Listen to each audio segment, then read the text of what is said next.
lantaran pohara jasa kalakuan Yahudi model ieu-na. Mana hiji Yahudi mah omonganana lain deui, per menit lain deui. Isu kieu sore kitu.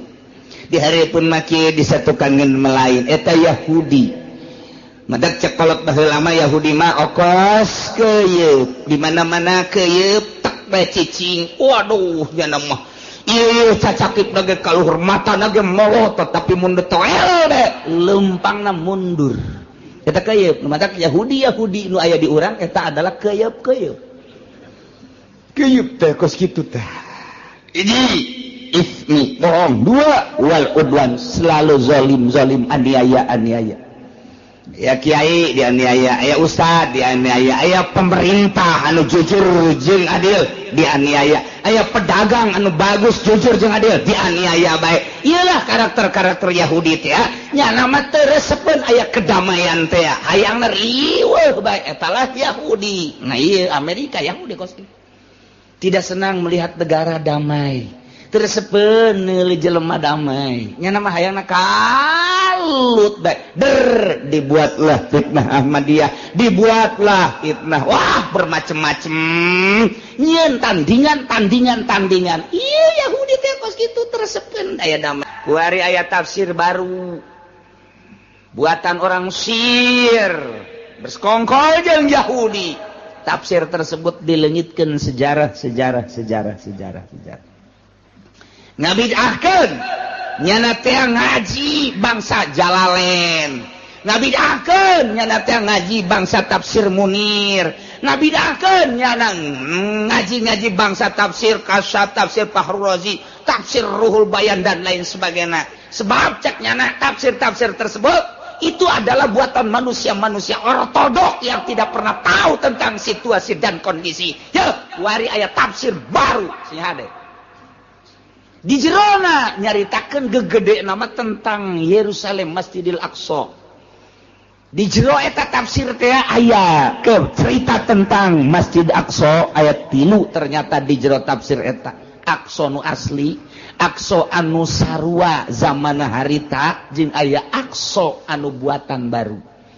Aqsa buatan baru mah eta teh geus teu dipercaya, tinggal aya deui dua deui. Nurutkeun cek di tafsir eta nu asli teh Aqsa nu ieu lain nu ieu, Aqsa nu ieu mah lain Aqsa disebutna Masjid Umar. Tah sebab di dieu kuari keur digali geus teu asing deui. Aya simpenan Raja Sulaiman, berikut aya kuburan Kangjeng Nabi Sulaiman alaihis salam, tapi teh teu beunang-beunang. Begitu dikeker aya ternyata wah eta teh bandang barang non kitu garana simpenan Kangjeng Nabi Sulaiman, emas teh, berlian teh, yakut dan lain sebagainya. Tapi datang ka kuari teu beunang-beunang. Kesulitan orang Yahudi gitu. Tapi ternyata memang menurut peneropongan jeung satelit aya di dinya.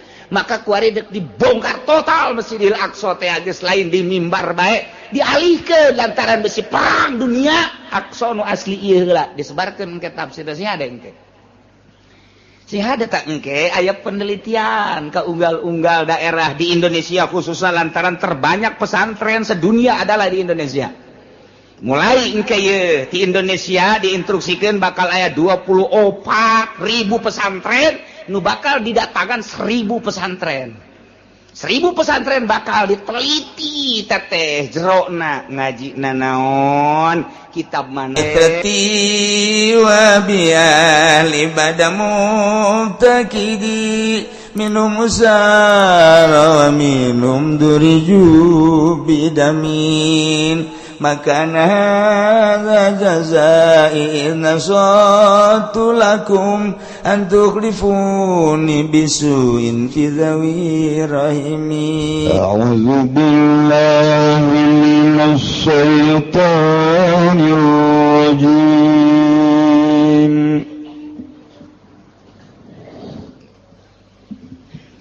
Bismillahirrahmanirrahim.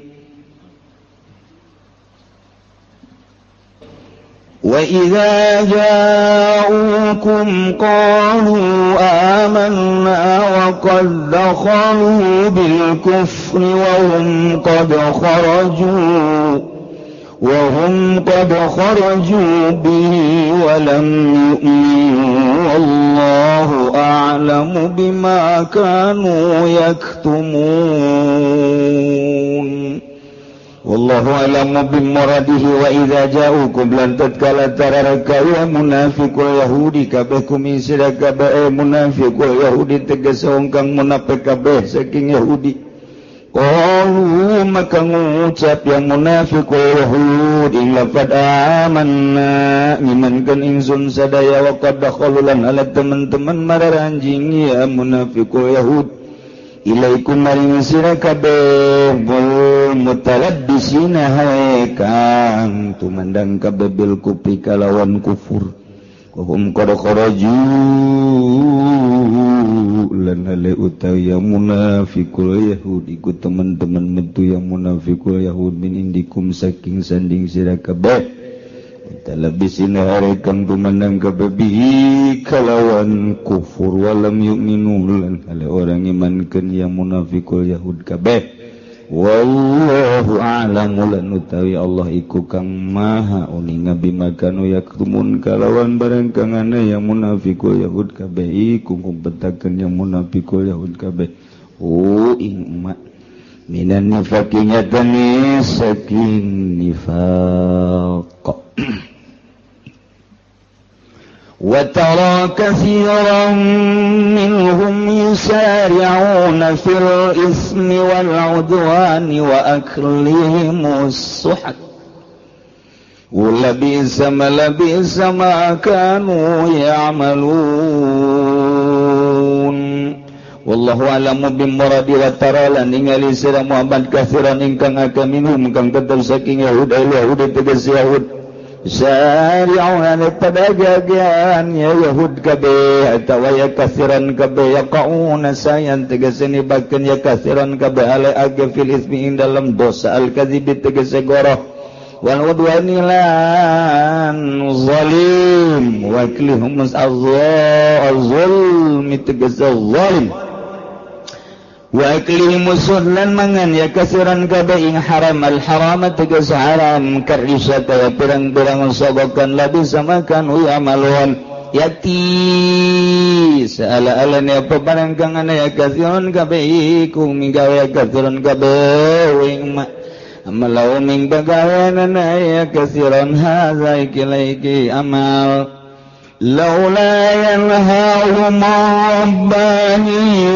والأحبار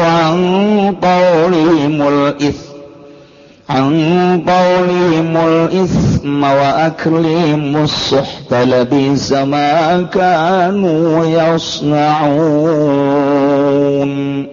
Allah alam bimurilllah wala hala nata orayan hak nyegahum ing katsiran sapa rabbaniyuna ulama nasrani kabeh wal ahbarulan ulama yahudi kabeh minum sagung yahudi atawa pendeta engkau saking ucapan katsiran al isma ing dosa al-kadzibat tegese goro wa aklihim lan mangane ya katsiran asuta ing haram bisa makan ya disala alane barang kang ana ya katsiran kabeh iku yasauna migawe ya katsiran kabeh ing ma atawa kitu bisa makan ya disala alane barang opo barang kang ana ya rabbaniyun wal ahbar iku migawe kaya rabbaniyun al ahbar kabeh hu ing ma taraka tegese tarkunahim tegese ninggal nyegahe ya rabbaniyun al ahbar maka yasaunahu tarkunahim tegese ninggal nyegahe rabbaniyun lan ahbar kabeh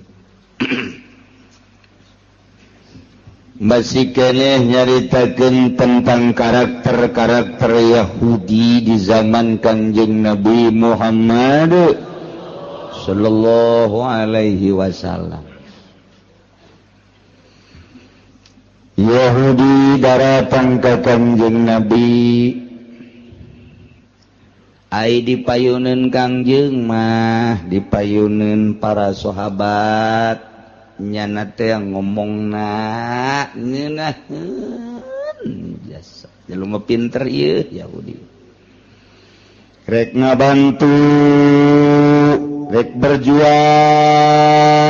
jang ngomongna ge kami mah iman tumanya kami nu ngarti ka Taurat teu iman ngeunaheun ngomongna tapi di mana-mana geus kaluar mah nyana teh ngajebiah inkar bahkan nyana ngamusuhan ka Kangjeng beserta para sahabat di samping ngamusuhan deui nyana membangun kekuatan untuk meruntuhkan Kangjeng Nabi bahkan siap tempur perang merangan Kangjeng Nabi Muhammad sallallahu alaihi wasallam. Gitulah karakter Yahudi teh. Masyaallah. Urang hidup di tahun 1430 sekian. Berarti geus 14 abad urang di zaman Kangjeng. Teu pernah bareng urang sareng Kangjeng, teu pernah bareng jeung para sahabat, teu pernah bareng jeung Abu Jahal. Teu pernah bareng jeung kekentong-kekentong Yahudi. Tapi karakter-karakter nama urang kuari nyaho bisa dibandingkan jeung karakter-karakter tatangga urang kuari. Bisa dibandingkan jeung karakter-karakter pemimpin nu aya di sekitar urang. Urang maca sejarah baheula, urang bakal hafal dibandingkan jeung kuari nu matak sejarah bapa daripada bangsa. Urang kudu mengenal sejarah, dieuweukeun ieu ku Amerika teh sejarah-sejarah teh dek dieuweukeun. Di antarana kuari aya tafsir baru buatan orang Mesir bersekongkol jeung Yahudi. Tafsir tersebut dileungitkeun sejarah. Ngabidahkeun nyana teh ngaji bangsa Jalalain. Ngabidahkeun nyana teh ngaji bangsa tafsir Munir. Ngabidahkeun nyana ngaji bangsa tafsir Kasyaf, tafsir Fahrul Razi, tafsir Ruhul Bayan dan lain sebagainya. Sebab cek nyana tafsir-tafsir tersebut itu adalah buatan manusia-manusia ortodok yang tidak pernah tahu tentang situasi dan kondisi. Ya, wari aya tafsir baru sing hade. Di jerona nyaritakeun gegede nama tentang Yerusalem Masjidil Aqsa. Di jero eta tafsir teh aya ke cerita tentang Masjid Aqsa ayat 3 ternyata di jero tafsir eta. Aqsa nu asli, Aqsa anu sarua zamana harita jeung aya Aqsa anu buatan baru.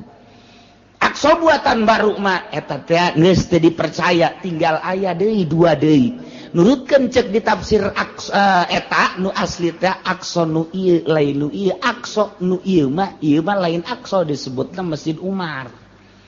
Tah sebab di dieu kuari keur digali geus teu asing deui. Aya simpenan Raja Sulaiman, berikut aya kuburan Kangjeng Nabi Sulaiman alaihis salam tapi teteh teu beunang-beunang. Begitu dikeker aya ternyata wah eta teh bandang barang non kitu garana simpenan Kangjeng Nabi Sulaiman, emas teh, berlian teh, yakut dan lain sebagainya. Tapi datang ka kuari teu beunang-beunang. Kesulitan orang Yahudi ge, tapi ternyata memang menurut peneropongan jeung satelit aya di dinya. Maka kuari dek dibongkar total Masjidil Aqsa teh geus lain di mimbar bae, dialihkeun lantaran besi perang dunia. Aqsa nu asli ieu heula disebarkeun ke tafsir sih ada engke. Sih ada tak engke aya penelitian ke unggal-unggal daerah di Indonesia khususnya lantaran terbanyak pesantren sedunia adalah di Indonesia.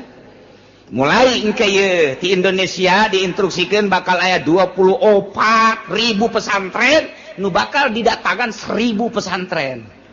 1.000 pesantren bakal diteliti teteh jerona ngaji nanaon kitab mana bae tercampur henteu jeung sekolah nu yayasan mah geus teu dianggap pondok pesantren. Ulah beja-beja ieu urang bae nu ngaji bae mah. Ulah beja-beja kanu sejen ieu urang bae geus nu ngaji. Engke kiai di itu ngaji kitu deui.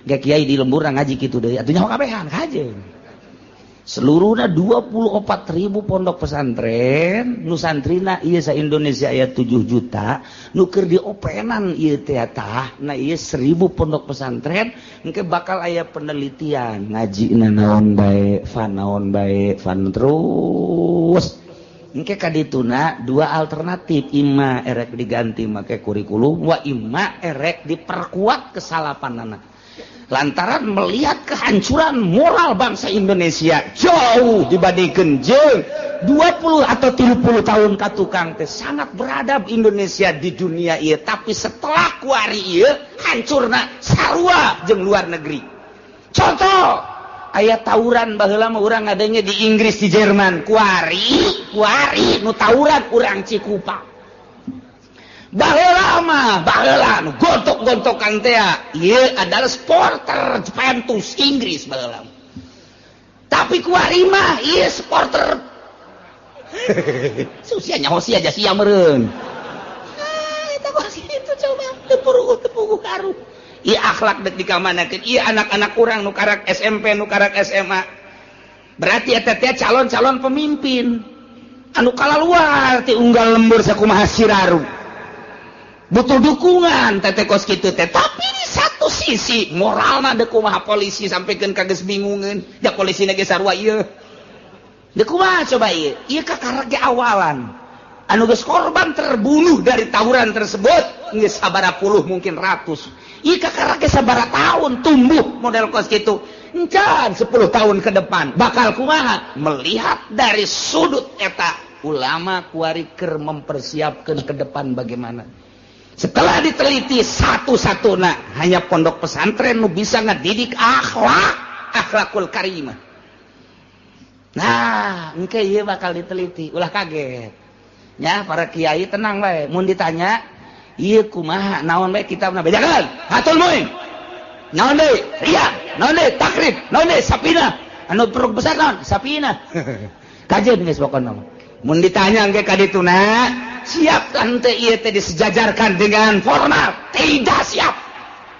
Dek disejajarkan jeung SMA. Jadi urang teh boga ijazah. Engke ijazah pondok pesantren teh bisa pake asup ka cinglung. Ka egel. Atau kemana bae. Nah iya, kompak kabeh utuh ulama nu 1000 teh ya. Engke sabaraha persen nya teh ieu suarana. Lamun 60% siap untuk disejajarkan, jadi berarti pakai kurikulum. Tapi lamun 60% tidak siap, tidak jadi pakai kurikulum, tetap akan diutuhkan. Ilah akan dijadikan sumber dari segala sumber pondok pesantren. Tinggal kumaha kiaina. Lamun kiaina kuari bisa disogok, kiai bangpak pamah geus kitu. Kita kiai be atuh disogok atuh kumaha hansip. Sudah caritakeun cak hansip kula mah teh. Ieu kiaina bae. Dek milih make nungguan saha nu mere duitnya tolol. Heuh teh pas sagede kiai eta sagede kiai. Tah eta kos kitu. Nah ieu engke bakal aya tafsir-tafsir. Sebab naon nyahoeun Amerika. Kekuatan di Irak adalah ieu orang-orang anu selalu naon kitu ngaranna memperkuat tafsir-tafsir, sejarah-sejarah. Sedangkan sejarah adalah bapa daripada bangsa. Geus dipicen teh ka sungai Tigris baheula teh ku orang Yahudi. Buku peradaban Islam teh geus dipicen ka sungai Tigris timbul deui kuari. Mata kewalahan. Selalu aya atuh hadisna Bukhari jeung Muslim teh apan terus-terusan dibaca, ditafsiran terus. Datang ka kuari tumbuh deui ieu teh di dunia teh anu memperkuat kesalapan masih alhamdulillahirabbil alamin ku Yahudi dengan cara dimodernkan kuari teh encan sukses. Mandak eta mah bakalna moal tamanu kos kitu mah bangsa yayasan-yayasan moal didatangan ieu mah pondok pesantren salab 1000 jumlahna bakal didatangan. Diteliti engkena teh. Nah ieu tinggal suara terbanyakna mempertahankan salaf apa mempertahankan modern engke bakalna aya tah. Hasilna nah mantak cikula ge bejaan ka kiai-kiai mun ditanya siap apa tidak disetarapkan dengan formal tidak siap. Bagaimana nanti setelah itu murid-murid Anda bagaimana Allah saja itu baik. Tapi kan kita harus menciptakan anu kumaha sia bae. Masya Allah sebab mengaburkan sejarah nababari jasa nggak timbul ke tafsir banyak dibaca wal bisa tak merencana Yahudi tiba heula kos gitu mah alif hiji bae Al-Quran mereaksi percetakan dah Bandung sabaraha kali mengkaburkan percetakan tetap baik teliti alhamdulillah masih keneh loba nu hafizul Qur'an nu bisa neliti tentang alif ba hiji komo sakalimah mah diusulkeun karena mentek di pentasnya dicabut dicokot orang-orang nu brilian diurang nu hafizul Quran coba taseh dibalikan tafsir nage terjemahan anak terus mentak aya terjemahan Wahabi kuarieu anu datang ka unggal kitu perumahan tetep bae teu bisa diterima. Ieu tafsir ieu bae Jalalain sangat sederhana. Urang dengekeun, urang paham, sangkan urang wauh jeung Gusti Allah Subhanahu wa taala. Nah, Yahudi teh kos kitu karakterna. Datang ka Kangjeng Nabi. Padahal mah nyana datang nanti mawa kakufuran. Keluar Kangjeng Nabi kufur keneh bae jadi terobah walaupun dipayuneun Kangjeng mah ieu nya amanah iman deuk ngadukung italah karakter musuh Allah Subhanahu wa taala ieu dijelaskeun ayat wa idza ja'ukum qalu amanna وَقَدْ دَخَلُوا إِلَيْكُمْ بِالْكُفْرِ وَهُمْ قَدْ خَرَجُوا مِنْ عِنْدِكُمْ بِهِ وَلَمْ يُؤْمِنُوا وَاللَّهُ أَعْلَمُ بِمَا كَانُوا يَكْتُمُونَ وَاللَّهُ أَعْلَمُ بِمُرَادِهِ ngadengikeun ayat mah lain deui ceuli urang teh beda jeung ngadengikeun bangsa tembang Sunda lain deui kamu lamun urang geus ngadenge kitu ngaran garang-garana tembang-tembang Sunda ceuli teh asana ngagiuk-giuk bentar nikmatkeun kana jantung bari ngopi aduh ya Allah ngeunaheun mah di suara saha barang didengekeun heti ku sendang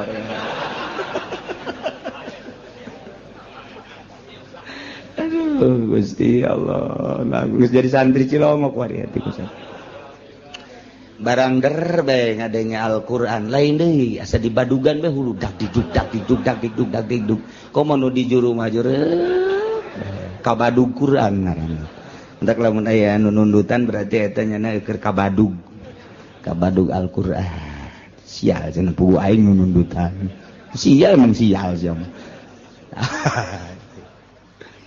wa idza ja'ukum di mana-mana datang munafikul Yahud karanjeun Kanjeng Muhammad kepada sahabat ngarariung nanyakeun berbagai permasalahan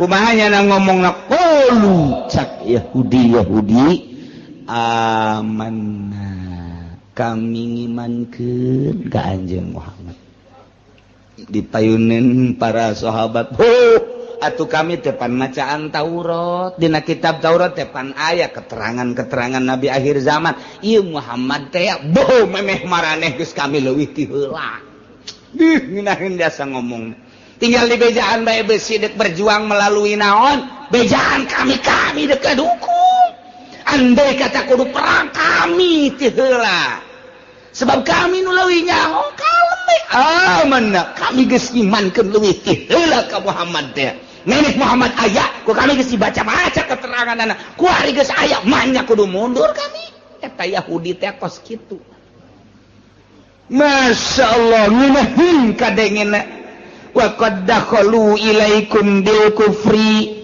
nyana asup ka maraneh kabeh mutalabbisina bil kufri mawa kakufuran wahum qad kharaju min indikum mutalabbisina bihi barinyana keluarga tetep bae mawa kakufuran berarti asupna kufur keluarga kufur tapi ucapanana ketika asup berhadapan jeung kanjeung berhadapan jeung para sahabat ngomongna aman nah berarti omonganana ieu dihareup mah kitu ditukangkeun mah lain omongan nu buang kawarah teh kos kitu kos urang musyawarah masjid di lembur begitu tek dek nyieun masjid oh siap emang diharap-harap ngabangun masjid teh deuk iraha geus pokona mah aing nu dihareup eta ngomongna mah ngejeger-jeger kana ceuli panitia dok begitu berangkat saminggu ditungguan eueuh 2 minggu eueuh sabulan eueuh bahkan ngaco di tukang alah budak ngabangun masjid teuing sakieu keur darurat da urang dahar hese ngabangun masjid tolong teman panitia goblok teman panitia geus budak sok ditaluturkeun ai kapanggih mah kamari teu bisa hadir engke make beunang musyawarah deui mah hadir geus kudu tiheula geus diajakan geus kabeh tah dihareupeun mah masyaallah luar biasa hebat jasa tapi lamun ditukangan darurat kieu nya nyeun masjid belum habak masih kos kitu eta kos kitu teh karakter Yahudi di lembur Cikupa aya keneh alhamdulillahirabbil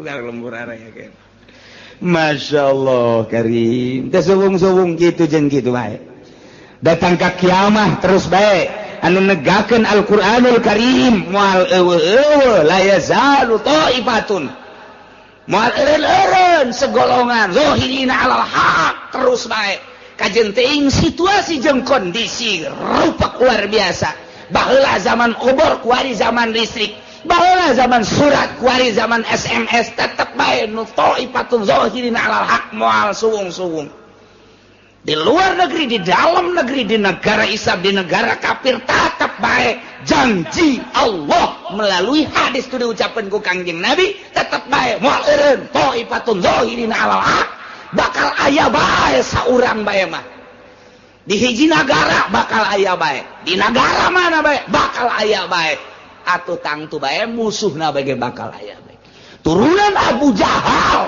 ternyata aya nengpet di Cikupa eta tah nengtet teh jeung nongtot kakak adik nengtet mah leuwih leutik dibatan nongtot kos betik jeung betok betik teh leutik libatan betok padahal eta keneh tuh kos kitu nah ieu terus bae meureun bahkan kadugalan beuki akhir zaman beuki tumbuh pesat nu zahirina alal haq beki saeutik beki leutik beki saeutik beki tapi tetep aya eta teh janji la yazalu taifatun zahirina alal haq tetep bakal aya bae di saat batur teh breg ngilu kabawa cah ka ditu tetep bae bakal aya bae jelema nu teger nyaritakeun Al-Qur'anul Karim nyaritakeun hadis Kangjeng Nabi tanpa pamrih eta mah janji bakal aya bae jang ngoboran masyarakat eta mah geus nyaho mah sabodo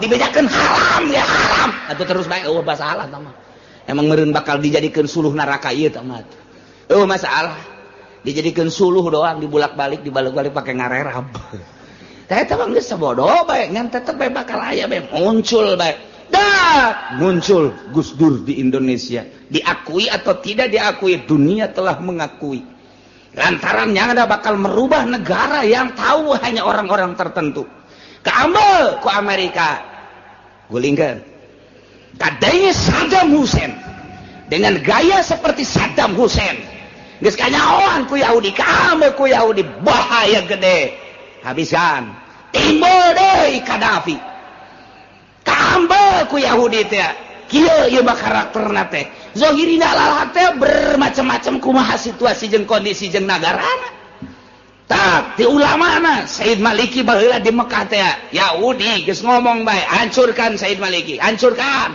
tapi nu mampu ya mawat dengan biasa bae Osama bin Laden tetep bae menggemparkan dunia kajen kukumaha ge informasina ulah aya nu bagus-bagus bakal muncul wae percaya atau tidak, mengaku atau tidak, justru Yahudi ngalawan Osama bin Laden. Kos-kos kitu mah zahirina alal haq teh kos kitu tak per kabupaten, per provinsi, per negara bakal aya bae sekup nasional atau internasional. Zahirina alal haq teh aya bae. Sakedeung atawa kebelna lain urusan urang, urusan Allah.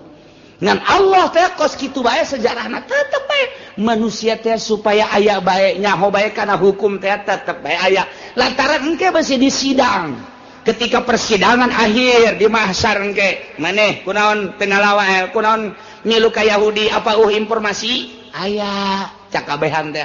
Di tahun sabaraha maneh hirup? Tahun sekian. Saha zaman harita raja anu kiaina saha? Pernah maneh ngadege informasi? Pernah. Menurut apa henteu? Henteu, neraka sia. Jam persidangan. Sia hirup tahun sabaraha? 2000 sekian. Zaman saha? SBY. Kiaina saha bae? UJ.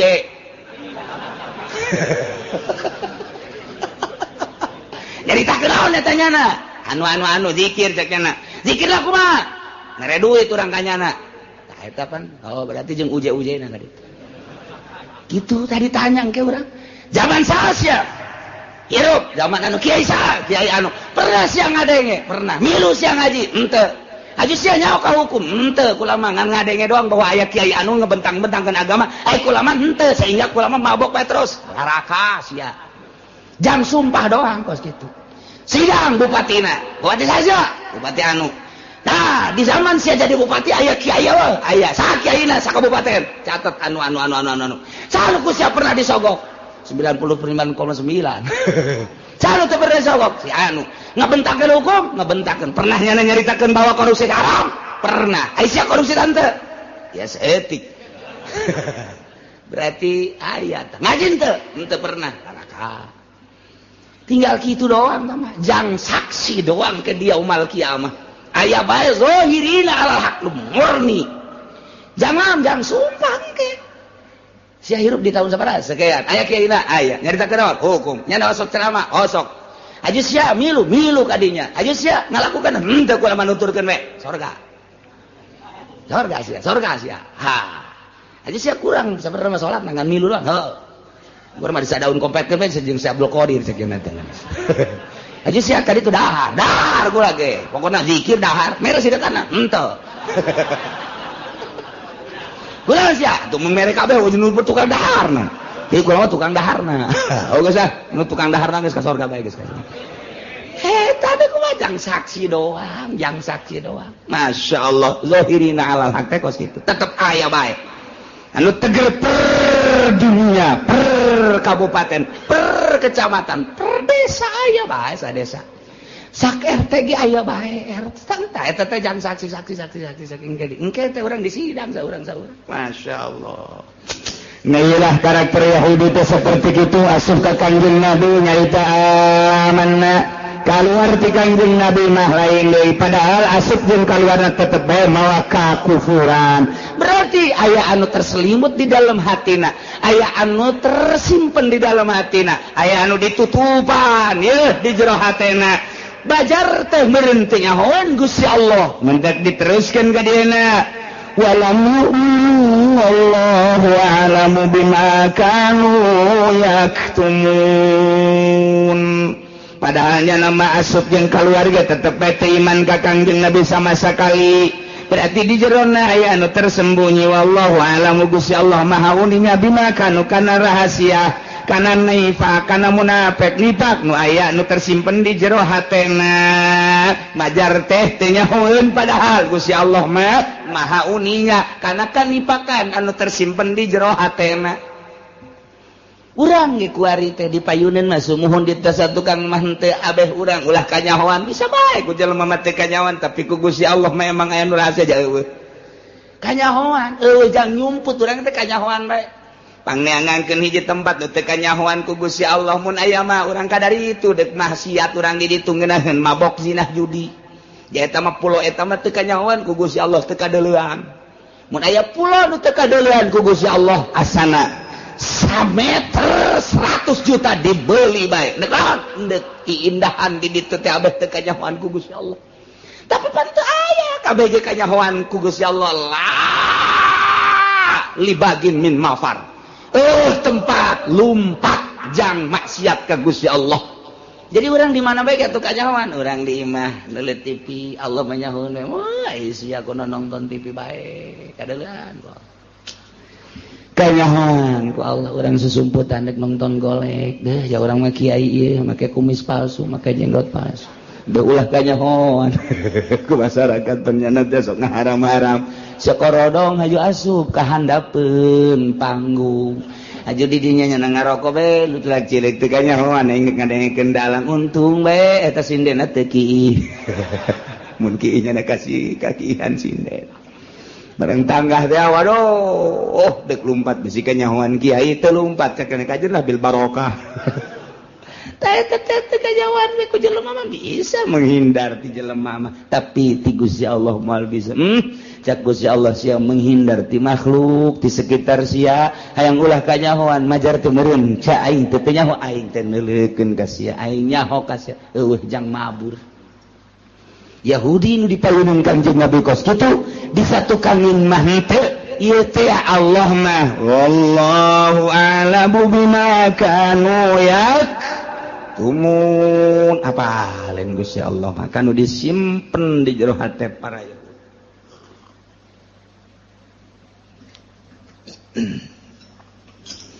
wa tara katsiran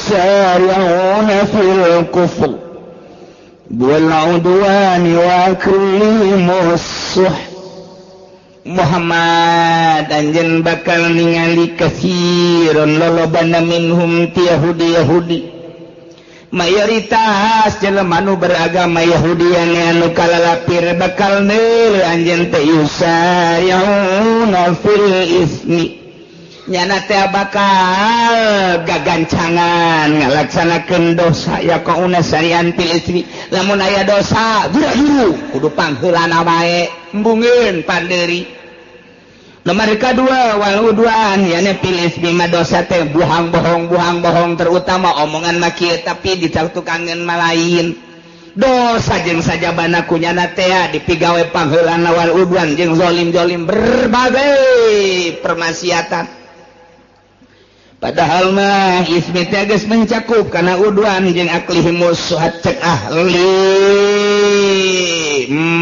naon kitu bayan mah ismi teh geus terkandung di jelona ieu adalah kidib ismi teh di jerona geus terkandung udwan ismi teh di jerona geus terkandung aklihimus suhat ngadahar barang haram ismi teh mencakup kana bil ma'asi mencakup kana maksiat wa dzunub jeung berbagai dosa-dosa tapi di dia dijelaskan deui berarti ya ta'aqqul khos alam nu mantak dicaritakeun lantaran pohara jasa kalakuan Yahudi model ieuna mana hiji Yahudi mah omonganana lain deui per menit lain deui isu kieu sore kitu di hareupeun mah kieu disatukankeun melain eta Yahudi madak cekolot baheula mah Yahudi mah okos keuyeub di mana-mana keuyeub cicing waduh nya mah ieu cacakip lagi kaluhur mata lagi melotot tapi mundur toel deh lempangna mundur eta keuyeub nu matak Yahudi nu aya di urang eta adalah keuyeub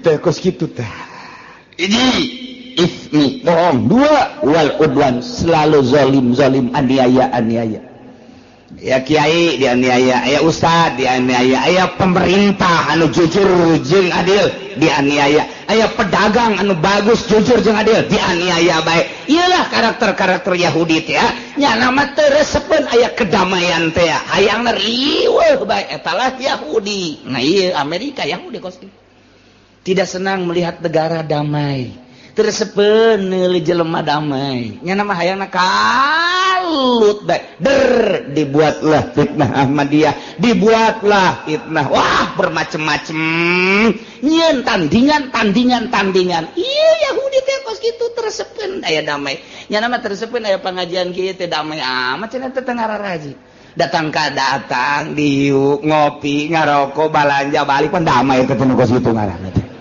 Waduh teresepen di kos gitu teresepen jasanya nama tah nyeun akses nyeun nya nama bangsa nu teu pidameyeun tanu mantak geus bae di akhir zaman mah urang ngaberesan diri urang bae tentremkeun diri urang ibadah ka Gusti Allah Subhanahu wa taala lantaran di jerona teu aya nu keluar tina kitu pembuatan maranehanana nu dibuat kieu politikna kieu ekonomi geus ancur-ancuran geus urang pula pilih bae salametkeun jamual kebal ieu hirup teh moal kebal ieu nah naon kitu ngaranna kitu ngaharepkeun instruksi ti raja mah urang teh ieu hayang bener hese geus bae urang bae ngabebener tinggal bari ngadoa doakeun ieu nu keur ngalempangkeun roda politik mudah-mudahan rada bener ai bener jasa mah jamual rada bener bae bener jasa mah jamual rada bener cak camat sia ngeureunana cak bupati emang moal ben moal we kajian kumaha moal cak ulah moal imah rada dong rada sebab naon atuh itu informasi di luhurna ai baheula mah nu mantak aya satpam teh aja ngajagaan pamalingan ai kuari mah nu malingna satpam dek bener kumaha atuh nu mantak aya pamarentah teh panjang urusan rakyat dibalik kuari mah justru pamarentah urusaneun rakyat atuh dibalik dek bener kumaha atuh jadi DPR teh kiai anu ditangkep teh apan DPR eta teh wakil urang eta teh nu ngurusan urang sabaraha bupati nu ditangkep sabaraha gubernur nu ditangkep sabaraha menteri ditangkepeun eta teh apa nu ngurusan urang berarti nyana urusanan urang jauh keneh ka bener teh ieu rada bener rada hese bener geus urang ngadagoan rada bener urang yuk urang ngabebener babarengan urang na rakyat nu bener bari ngadoakeun ka pamarentah supaya bener lantaran ieu nagara urang kabehan tanggung jawab urang kabehan kitu kene agama tanggung jawab urang kabehan baik individu urang sorangan maupun ieu teh kabehan pamajikan urang anak urang rapihan tetangga urang daek jeung teu daekna mah teu sabodonyana teh mah Allah nu mere hidayah. Muhammad anjeun bakal ningali lolobana ti golongan Yahudi anu mayoritas manyana mah guragiru dina ngalaksanakeun dosa guragiru dina ngabohong guragiru nyana mah dina zalim guragiru dina ngadahar haram aklihimus suhat karisa seperti sogok-sogokan riba jeung riba-riba lamun teh mah aya kreditan nyana mambung tinggalin ku batur ti heula dong nyana malah mere informasi ka babaturanna supaya nuturkeun nyana kitu kene lamun aya pilkades pilkada pilpres eta teh ngadagoan sogokan-sogokanana eta teh aklihimus suat haram teh riswa eta teh haram tapi pan boro-boro hansip kiai na ge ngadagoan haram mantap kiai itu jadi panutan mantap kiai ngomong kunaon nya ka aing teh daek ngararaji heran jasa aing manu ngaji teh tadina ya 100 kuari ngaletikan jadi 20 ulah disalahkeun nu ngajina lantaran eta omonganna timbulna tina tanaganya meunang nyogok aya atut liwatnya na nyokot eta ayo sia kiai kamari dibere 100.000 kan ngaku sia rukun wudu sia moal laku kajian ku tetep ceuli aing datang ka laku bae aing mah percaya jasa ka Al-Qur'anul Karim percaya jasa ka ucapan Kangjeng Nabi Muhammad sallallahu alaihi percaya jasa ka ucapan-ucapan para sufi-sufi lamun beuteung sia ngadahar sogokan kos kitu nu 3 juta aya kan aya nu 3 juta anu sabaraha juta deui sia meureun diberena ya Allah ya Rabbi nah dahar ku sia ucapkeun ku sia rukun wudu tek datang ka laku bae cenah udang-udangna gede 5 make udang-udang sia ayo tumpukeun cenah geus kolot jenggotan jeung geus huisan moal laku sia gajen kuku paling disengseuikeun sia naon sababna ieu energina tina tanaga hasil daripada ristah wa aklihumus suat bejakeun ka kiai nu make udang-udang ya itu kitabna beus teu percaya wa aklihimus suat Yahudi nu gegeuraan ngadahar barang sogokan rukun wudu cenah teu laku bongan sia baheula mah kiai teh cara ricing we diondang kiai kalimah kula pangmagahankeun ngaji hayang nyaho rukun wudu pohara jasa ta kiai boga mustika ti Kanjeng Nabi rukun wudu jeung rukun salat dipake kahayang ku tatangga panggil deui ka ditu duaan tiluan ge kiai pangmagahankeun kula berarti energina luar biasa ieu mah deuk bae urang deuk ngayakeun pangajian teh saha nu ngajina kian sanu gajina kiaian esok waean gitu kan sakitu hebat ngomongna lain ngomongna kunaon kamari hadir gimana di lapangan nya nu ceramahna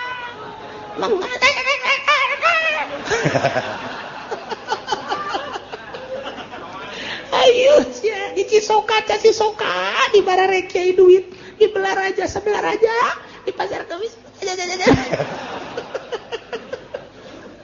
ayo mah ngabejakeun doang ulah disalahkeun mun rukun wudu sia sanajan geus tamat Fathul Muin sababaraha kali geus diiring dicaringin di mana tapi energina pake kos kitu ulah sambat ka niai ieu wa aqlihi busut santaran aya karakter Yahudian di jero cenah kula mah dicokot ieu aju menta deui ai lain lalagaan ieu urang keur ngaritakeun Yahudi horeng aya karakter Yahudian di kiaina tah di dieu baca sakali dia hayang resep ieu masih ai geus horengan teh kudu ka jawara ona meureun di karakter Yahudian rada pantes meureun emang aing mah kos kitu waktekna tah teu pan ieu mah kiai sakali deui pan ieu mah kiai make udang-udang kikiwirna ge panjang tapi pan sogok iya ayatna baca deui goyeng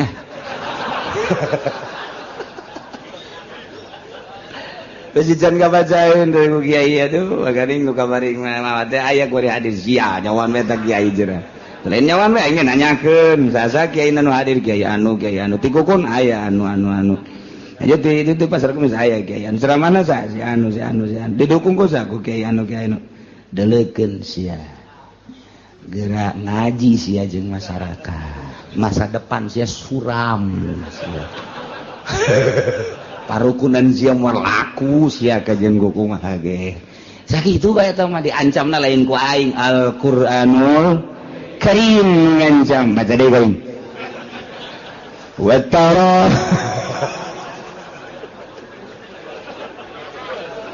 aduh lo pakai ti Cisoka yang ngararaji kamari dibere duit sial jajagan atuh ieu mah jan kiai batuh ka dieu aya loba mah duh masyaallah inggis lain masalah ilmiahna apikna baheula mah boro-boro disogok aya teh bae nu ekah embungeun ngadaharna kunaon can bisa ilmuna baheula korban teh set embung kurang can bisa ieu narimana ilmuna beusi salah ieu teh pan ibadah lain daging sambarangan ku ari mah pan kiai ngatuh ceker ka ditu ka ditu tanduk kulit babagi ka ditu dagingna ka imah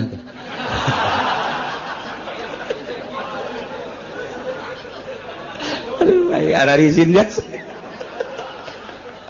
aduh Gusti Allah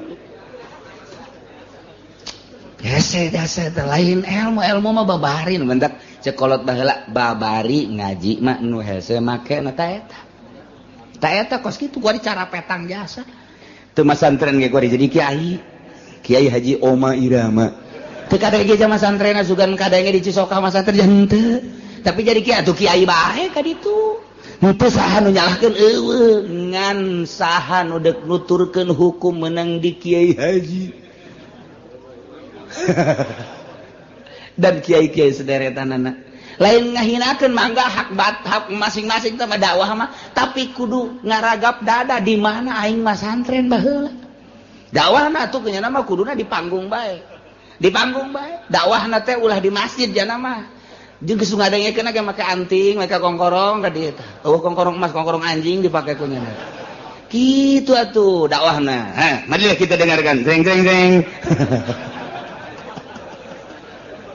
ya anda dakwahna kos kitu ulah di masjid make sorban ulah lain potongan atuh nya nama kos kitu jadi nya nama dakwahna dengarkan ya tidak ada Tuhan selain Allah La ilaha illallah. Aduh Gusti Allah, henteu salah ngan kos kitu dakwahna sek sugan hiji dua atur milu kanyana ngan haji di masjid make udeng-udeng mah dakwah lain kos kitu sakarakter dakwah teh asal di jerona ikhlas insyaallah. Nah jelema-jelema nu berkarakter Yahudi watara katsiran minhum Anjing Muhammad bakal nulung mayoritas ti Yahudi berkarakter yusari'una fil ismi gegeraan gagancangan musabakohnya nama paheula-heula dina ngalaksanakeun bohong dina ngalaksanakeun berbagai permaksiatan wal udwan jeung zalim wa aklihim musuhat jeung ngadahar barang haram sogokan riba jeung berbagai haram-haram malah barang dina kitab kabair teh lamun aya engke di akhir zaman lain lamun bakal jasa hiji sogokan teh teu karasa haram di akhir zaman mah kuari mimiti kamari ieu mah aya ge di DPR doang kemudian di Pemda hayang naik hayang jadi pimpro dan lain sebagainya nyogok ka bupati. Kemudian hayang naik guru, jadi guru honor, hayang jadi guru PS, tina jadi guru PS, hayang jadi kepala nyogok. Hayana di kalangan kos kitu bae. Kitu kene hayang boga naik jabatan polisi misalnya tina beret hiji kana dua, tina balok hiji kana balok dua. Atuh ceuk urang mah nyogok teuing balok di mah aing ge loba panggul we los ku sia. Tuh, tina bintang hiji kana bintang dua datang ke bintang 7 paruyeng. Nyogok, teh mana aya nu henteu nyogok. Alangan kitu bae deuk ke industri masuk ka dieu. Baheula mah teu nyogok di tahun awal industri masuk ke pasar kemis nu urang nyaho bae. Sugan make nyogok henteu malah ditambayan ka dieu teh. Limbahna ge sanu daek teu nyogok mangga lantaran hayang kebersihan di jero pabrikna.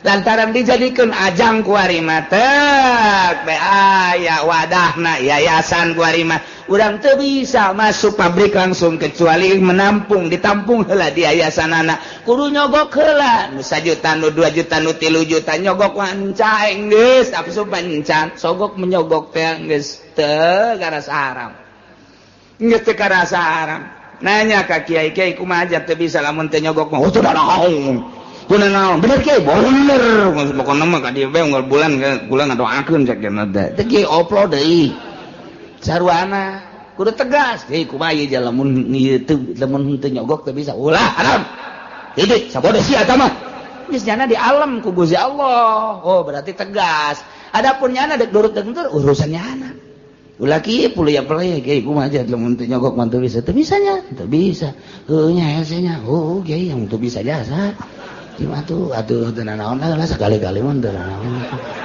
Kesi lamun geus asup atuh ka dieu sering mau jeruk ka aing nya. Tolong kiai mah.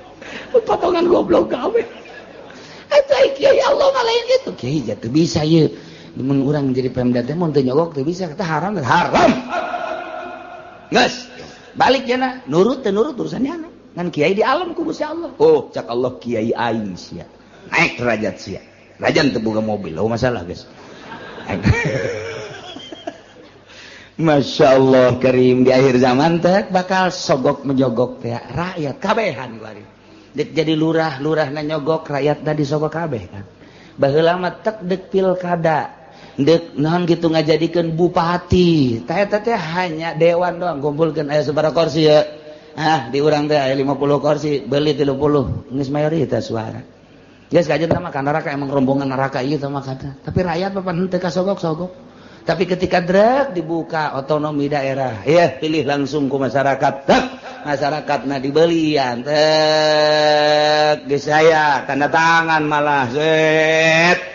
Wah luar biasa. Aya sabaraha persen kiai anu teu narima sogokan, aya sabaraha persen tokoh masyarakat nu teu narima sogokan, aya sabaraha persen pemuda nu teu narima sogokan. Eta lah nu ahli Allahna anu surga anu mempertahankeun. Kajeun aing mah henteu ngarokok ge, nu penting mah aing mah cak Allah bae aya sabaraha persen nu kos kituna sadesa. Coba hayu.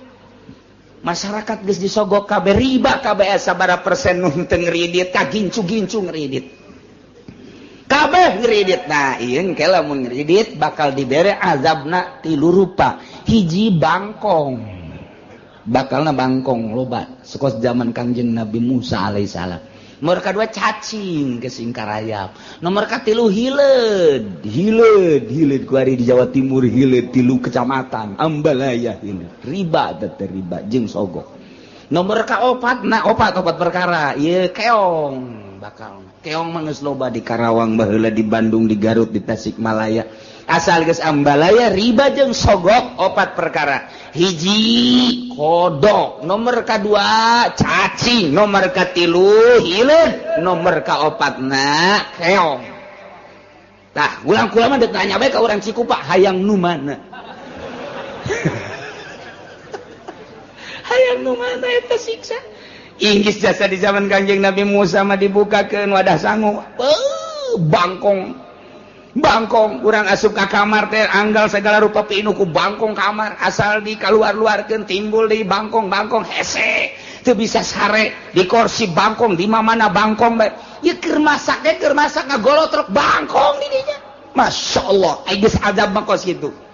Iki cacing tah kuari coba eta di Jawa Timur ya Allah ya Rabbi hileud garayap di kaluarkeun hileud deui beak daunan beak tatangkalan ka imah-imah geus sabaraha poe teu bari sasare nyilip sare ge moal bisa ku kitu ya mah jak kudu tobat ka Gusti Allah Subhanahu wa taala. Geus dimimitian ku tsunami Aceh urang teh, kemudian ku bitu gunung, ku gempa daerah berdaerah kemudian di Jepang anu luar biasa diurang saeutik deui hampir jasa ieu. Nu mantap kudu loba istighfar ye Banten teh keur diancam bae ku Gusti Allah. Ulah beusingan ngomong leuwih teuing ieu teh rempan jasa ieu Banten teh hiji Merapi kadua ieu aya goncangan naudzubillah min dzalik wa min Lalik begitu diteropong, ialah 2 sogok dan kredit. Geus Ambalaya persentasina teh geus meludak anu luar biasa. Mentak lobakeun maca eta teh la ilaha illa anta subhanaka inni kuntu minaz zalimin fastajabna lahu wa najainahu minal ghammi wa kadzalika nunjil mukminin. Eta bae dikembangkeun ku urang terus beranjeun peuting. Ieu bahaya sesogok teh geus teu ngarasa haram. Riswah teh ar-rashi wal murtasi padahal ieu pinar nu nyogok jeung nu narima sogokan neraka padahal jelas. Tapi kan kabehan ieu mah tuh. Tadi ge cek kula sabaraha kiai nu ngomong kula mah ulah dibere duit kos kitu. Takarak ditambahi doang mending mun gede. Cepet doang. Ya, bae naon cepet. Masya Allah Karim.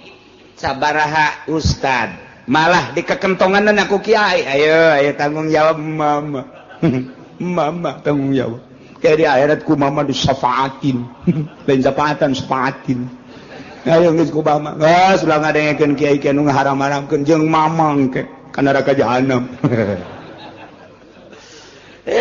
Budak di akhirat di akhir zaman geus kos kieu. Nah, nu riba geus teu didengekeun, malah kiai nu nentang kana riba. Tidak ada riba, tidak ada. Ieu mah hanya dimuajalkeun. Riba nu kumaha nu teu riba. Geus dibahas teh kos kitu teh muamalah riba, tapi tetep bae kiai nu nentangna. Sabodo teh.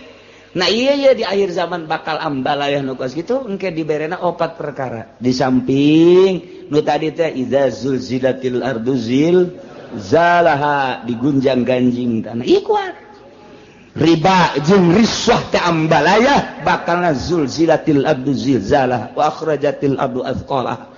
Nah eta digunjang ganjing kurang geus kadeuleu ku mata ieu geus kadeuleu jasa ti mimiti tsunami datang ka gunung datang ka goyang-goyangna sagala rupa geus tapi tetep bae urang teh ditegor ku Gusti Allah dinasehatan ku sungut mah geus teu bisa dinasehatan langsung ku gempa ku Gusti Allah tetep bae teu kana nasehatan buang kawarah jasa. Pohara ieu antara sogok jeung riba teh pohara jasa. Masya Allah berarti ya ambisina geus ambisi duniawi kabeh. Ti mimiti kiaina geus puguh pejabat mah atuh geus tinggal digoyangkeun bae ku Gusti Allah. Jacak Allah teh eta mah siksaeun aing. sia ngarunya ka bapak sia ngarunya ka anak sia teh masih saeur aing cek Gusti Allah balikeun gebrak sekian ribu pae banjirkeun tsunamikeun emang siksaeun aing cek Gusti Allah kajeun teh aya ahli aing hiji mah ku aing jadi salametkeun ieu tah mah dipilihkeun ge kan kadeleuna doang ku mata ambalayana ieu teh mata sing hade jasa sing hade ieu geus kadenge ku urang teh kamari ieu mah atuh keong ieu kuari mah ieu masyaallah hileun bulu atil kana geus 3 kecamatan kuari lain tambah merembet geus 4 kecamatan beuh mun diliwat di Jawa Timur dek bae ka Tangerang na Cikupa Jaya Citra pan di dinya mah Pasar Kemis mah moal diliwat ka tikus sepatah aman Pasar Kemis sekali tukar aja tinggal Pasar Kemis doang sakali guskeun Jayapuri cenah di dinya aduh Gusti na'udzubillah min zalik wa min zalik la ilaha illallah hese jasa hanya beberapa gerintil tapi tetep bae aya bae nu tersentuh haram disalametkeun diri urang anak urang pamajikan urang eureunnan urang ngeureudit salametkeun urang tidak sogok menyogok sabaredet sia aya nu nyogotna beredet sabaredet 200.000 mah naik atuh 500 mah naik atuh 1 juta 1,5 juta lah tawar menawar Gusti Allah dan manda kurang ieu mah sakadar nyaritakeun ti pemerintahan mah geus tiba heula sogok menyogok guru-guru geus tiba heula sogok menyogok teh nya kemudian lapangan kerja Tanjung Priuk dan lain sebagainya geus ti heula tah mah sogok menyogok teh limbah pabrik nu tadina digratiskeun lantaran ayeuna mah aya kamangpatan nu luar biasa sogok menyogok malah jadi huru-hara gede kuari mah nu endek asupna ge make sogok menyogok dek milih pemimpin ge sogok menyogok mana kuari nu aman tina sogok menyogok mana henteu aya nu kieu saurang bae lah aing mah geus mah seperti gitu disogok ieu teu bawa bae ka ditu ke milih mah kumaha teh bae itu teh tawaran kredit teh mal sada bagus teh jelema teh bagus teh hampang teh ibadahna ka Gusti Allah pasti jasa hampang aman tina sogokan aman tina kreditan eta karakter Yahudi teh kos kitu teh musabaqah gagancangan guru-guru dina ngalaksanakeun dosa zalim jeung ngadahar sogok-sogokan termasuk riba-riba lebih sama kanu ya malu yakin panggoreng-goreng na pagawean Yahudi nu dipigawe ku nyana model tadi emang eueuh kiai